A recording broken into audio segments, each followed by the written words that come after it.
A good teacher knows how to teach the student. It's not about what they know and what they don't know. It's about how they transfer their knowledge onto their students. A good teacher is a strict teacher who doesn't have a lot of goofing off going around in their classroom because that really distracts. Their energy level, do they know what they're talking about? If you are energetic, you catch my attention, and I would want to learn anything you tell me. You could tell me that the earth is purple, and I would believe you. I like teachers who are more efficient because other teachers don't motivate me. I'm not trying to be in their class.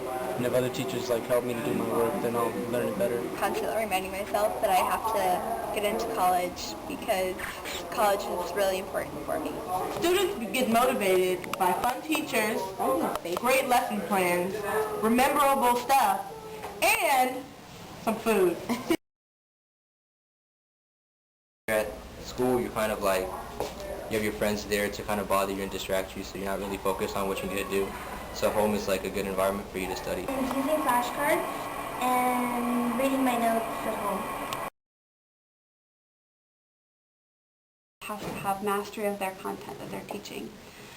They also need to have the innate ability to build strong relationships with their students so that the lines of communication are open at all times. They're also teachers who can build lessons and opportunities for students to reach to levels that they didn't think that they were capable of. You can engage the student, be enthusiastic, really try to capture the essence and the qualities of who the kids are in whatever they do.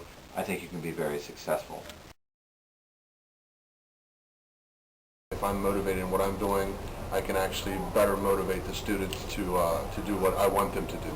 And then, if I like what I'm doing, it's easier for me to teach that to a student, and then making it more likable for the student to do will help motivate them even further. If students don't put in the effort, it's really hard for teachers to encourage their kids to learn the topics that you're discussing, and they're not really going to practice it outside of the class, where that's when students really have that learning occur. Enthusiasm plays a big role in teaching.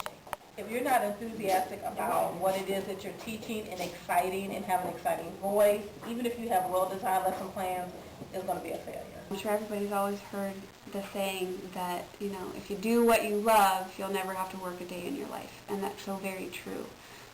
Of course, within that, there are always tasks that we don't like doing, but it's a part of achieving our ultimate goal and doing what we love to do. So whether you're a student or a teacher, you have to have the motivation to be able to push yourself to do even those things that may not be the most pleasant, but that will help you be successful.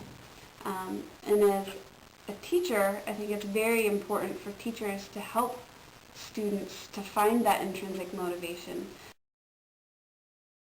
Our country probably needs a better system of going into the classroom, having administrators going to the classroom, and taking a look at these teachers and finding out, are they really teaching, or are they just sitting at their desks and not doing anything? So if they have those checks and balances by the administrators, and you need good administrators in the school, it trickles down into really good teachers. And the more you have to offer the kids, the better the kids are going to do. The first step is to determine what criteria make an efficient teacher and an inefficient teacher. Once that criteria is determined, then you can take the steps needed in order to make the inefficient teacher efficient.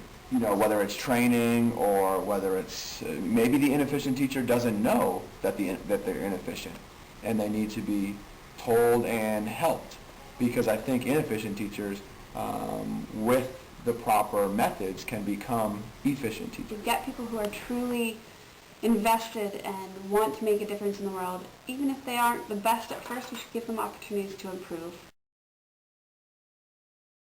The administrators can recommend certain classes that they can take as refreshers, maybe on how to manage a classroom, how to be an effective teacher. And teachers have to take extra classes anyway to get recertified every 5 years. But with their evaluations from their peers and their administrators, they can specifically focus on certain classes that they need to take. I think a lot of it has to depend on the school and the students that are being taught. In schools where that are typically poor performing schools, then rather than grading the teachers and assessing the teachers on how well the students do, instead it should be on how much the students improve. I think it's a great thing for teachers to be able to assess each other as well. It's good not only for being able to adequately assess teacher performance, but it's also very important for collaboration. The kids are certainly intelligent enough, but I think there's a lack of focus in most families on the importance of education. We put too much importance on other things, sports, vacations, games, playing on the computers, and families aren't having kids focus on the importance of getting a good education.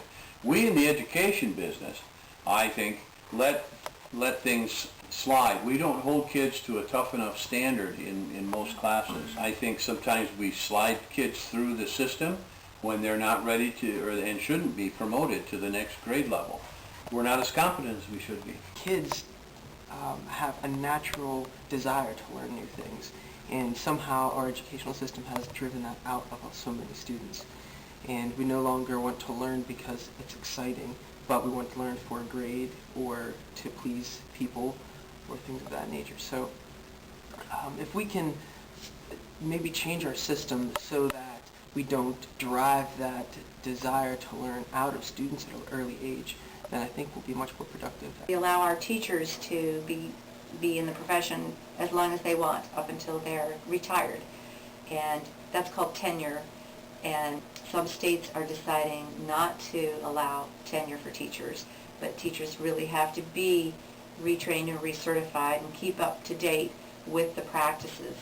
There needs to be more respect for the field of teaching, the field of education, and with that respect comes financial compensation. So if they were paid more, then we might have more and better people applying to become teachers. We've built our country on the creativity and the ability of people to think outside the box and to strive for new things.